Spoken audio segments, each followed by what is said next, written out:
আসসালামু আলাইকুম। Welcome to my channel SRN recipe. আজকে আমি নতুন ধরনের একটি রেসিপি নিয়ে হাজির হয়েছি।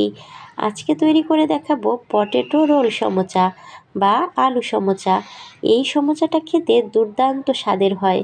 বিকালের নাস্তায়, বাচ্চাদের টিফিনে কিংবা ইফতারিতে আমরা যদি এরকম একটি মজাদার রেসিপি তৈরি করে সবাইকে উপহার দেই, বাসার সবাই তো ভীষণ খুশি হয়ে যাবে। কিভাবে তৈরি করেছি এই সমোচা রোল, চলুন তাহলে দেখিয়ে দেই। এই রেসিপিটি ভালো লাগলে অবশ্যই চ্যানেলটাকে সাবস্ক্রাইব করে পাশে থাকার অনুরোধ রইল। এই রেসিপি তৈরি করার জন্য আমি নিয়েছি 10টি ছোট সাইজের আলু। আলুগুলোকে আমি প্রথমে সিদ্ধ করে নিব। সিদ্ধ করার পরে আমি আলুর খোসাটা ছাড়িয়ে নিয়েছি এবং এটাকে হাত দিয়ে ম্যাশ করে নিব। ভালো করে এটাকে মিহি করে একদম ম্যাশ করে নিতে হবে। ম্যাশ করা হয়ে গিয়েছে, এবার আমি সব ধরনের উপকরণ দিয়ে এটাকে মেখে নিব। প্রথমে আমি দিয়ে দিচ্ছি 1/2 টিস্পুন পরিমাণে লবণ। তারপরে আমি দিয়ে দিচ্ছি 1/3 কাপ পরিমাণে পেঁয়াজ কুচি এবং 1/3 কাপ পরিমাণে গাজর কুচি।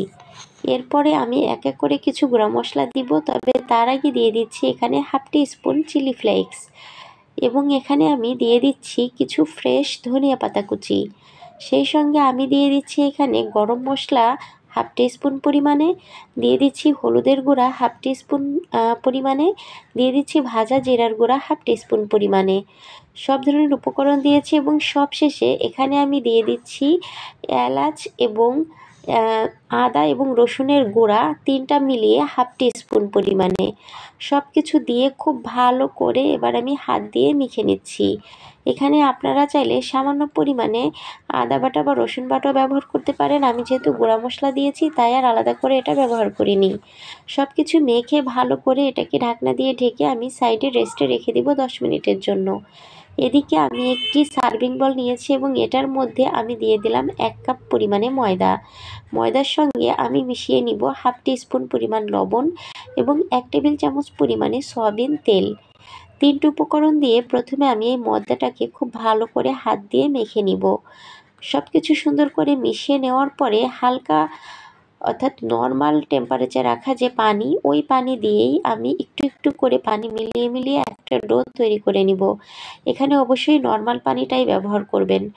দেখুন একটা পারফেক্ট ডো আমি তৈরি করেছি, একদম সফট একটা ডো। একটু নখ দিয়ে প্রেস করে দেখিয়েছি, দেখুন নখ দিয়ে প্রেস করলে কিন্তু ডেবে যাচ্ছে। এরকম সফট একটা ডো তৈরি করে নিতে হবে। এবার ওই ডোটাকে আমি 2 খণ্ডে বিভক্ত করে 2টি রুটি বানিয়ে নিব এবং 2টি রোল আমি তৈরি করব। প্রথম 1 খণ্ড নিয়ে আমি একটি বড় সাইজের রুটি তৈরি করে নিচ্ছি। এই রুটিটা যতটা পিঁড়িতে ধরে ঠিক ততটা বড় করে তৈরি করে নেবেন। দেখুন অনেকটা বড় করে তৈরি করেছি, একদম পাতলাও না আবার মোটাও না, এরকম করে তৈরি করতে হবে। এবার আমি আলুর যে মিশ্রণটা রেডি করেছিলাম সেটি আমি এভাবে পুরো রুটির মধ্যে ছড়িয়ে দিয়েছি। আর রুটির 2 সাইডে আমি একটু পানি দিয়ে আঠালো ভাব তৈরি করে নিয়েছি, যাতে করে এটা সুন্দরভাবে লেগে যায়। এবার আমি এভাবে মুড়িয়ে মুড়িয়ে সুন্দরভাবে একটা রোলের মতো শেপ দিয়ে নিব। এটাকে সুন্দরভাবে চেপে চেপে মুড়িয়ে মুড়িয়ে একদম পারফেক্ট একটা রোল তৈরি করে নিতে হবে। দেখুন হাত দিয়ে এভাবে চেপে চেপে আমি সুন্দরভাবে মিশিয়ে নিচ্ছি। সুন্দর একটা রোল তৈরি হয়ে গিয়েছে। এবার মাঝখানটা আমি কেটে 2 খণ্ড করে নিব। তারপরে ছোট ছোট করে আমি পিস পিস করে কেটে নিব। অর্থাৎ আমি যতটুক সাইজের সমোচা তৈরি করব ঠিক ততটুক সাইজ অনুযায়ী কেটে নিচ্ছি। আমার হাতের দিকে লক্ষ্য করলেই আপনারা বুঝতে পারবেন কিভাবে আমি তৈরি করে নিচ্ছি। এরপরে এভাবে আমি নখ দিয়ে চেপে চেপে সুন্দর করে এইভাবে শেপ দিয়ে নিলাম। দেখুন কতটা সহজেই তৈরি হয়ে গেল এই সমোচা। একদম সহজ একটি রেসিপি। আশা করি আপনারা আমার এই রেসিপিটি খুব সহজেই বুঝতে পারছেন। আপনাদের বোঝানোর জন্য আরেকটি তৈরি করে আমি দেখিয়ে দিচ্ছি। এভাবে হাতের তালুর উপরে নিয়েও নখ দিয়ে প্রেস করে করে এরকম সমোচা তৈরি করা যায়। সবগুলো সমোচা আমার রেডি হয়ে গিয়েছে। এবার আমি এটাকে ভাজার জন্য চলে যাচ্ছি। চুলায় আমি একটি প্যান বসিয়ে দিয়ে দিয়েছি আমি 1 কাপ পরিমাণে তেল। তারপরে এদিকে আমি তেলটা গরম হতে হতে একটি ডিমকে ভেঙে নিয়েছি। আর ডিমের মধ্যে আমি দিয়ে দিলাম সামান্য পরিমাণে সাদা গোলমরিচের গুঁড়া এবং কিছুটা লবণ। এই দুটো উপকরণ দিয়ে ডিমটাকে খুব ভালো করে আমি ফেটিয়ে নিয়েছি। ভালো করে ফেটিয়ে নেওয়ার পরে একটি একটি করে এভাবে সমুচা আমি এই ফেটানো ডিমের মধ্যে দিয়ে দিব এবং এই চামচটা দিয়ে অর্থাৎ কাঁটা চামচটা দিয়ে উল্টিয়ে পাল্টিয়ে ভালো করে ডিমটাকে এই সমুচার সঙ্গে মেখে নিব। সুন্দরভাবে মাখা হয়ে গেলে এবার আমি গরম তেলের মধ্যে এই সমুচাটাকে ছেড়ে দিচ্ছি। দেখুন এমনি করে সবগুলো আমি দিয়ে দিয়েছি। এবার আমি উল্টিয়ে পাল্টিয়ে ভাজতে থাকবো। এই রেসিপিটি কিন্তু তৈরি করা খুবই সহজ, খুব কম সময়ে তৈরি করে দেওয়া যায় আর খেতে কিন্তু খুব ভালো টেস্ট। যে কাউকে খাওয়ালেই সে আপনার প্রশংসা করতে বাধ্য থাকবে। আমি সবগুলোকে এভাবে উল্টিয়ে পাল্টিয়ে একদম পারফেক্ট কালার না আসা পর্যন্ত ভাজতে থাকবো। আর অবশ্যই চুলার লেভেলটা আপনারা মিডিয়ামে রেখে ভাজবেন।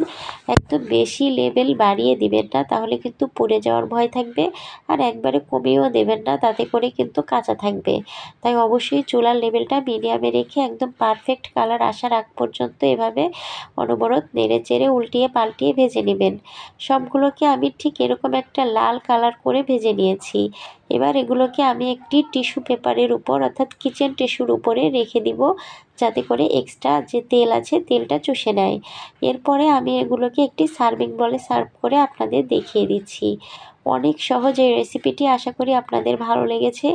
এই রেসিপিটা কিন্তু দুর্দান্ত স্বাদের হয়। উপরের লেয়ারটা থাকে একদম মুচমুচে ক্রিস্পি আর ভিতরের লেয়ারটা থাকে একদম সফট। আমি যেহেতু বেশি পরিমাণে তৈরি করেছি তাই কিছুটা একটি এয়ারটাইট বক্সের মধ্যে রেখে দিব, যাতে করে পরের দিন ইফতারের টাইমে আবার গরম গরম ভেজে সবাইকে খাওয়াতে পারি। আপনারা আমার এই টিপসটি ফলো করতে পারেন। আমি একটু কাছ থেকে দেখিয়ে দিচ্ছি উপরের লেয়ারটা কেমন হয়েছে।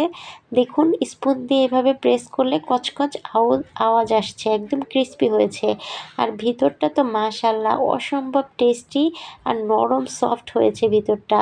খেতে যে কি মজা, একদিন তৈরি করলেই বারবার সবাই বায়না ধরবে এই রেসিপি তৈরি করার জন্য। আমার এই সুন্দর রেসিপি ভালো লাগলে পাশে থাকার অনুরোধ রইল।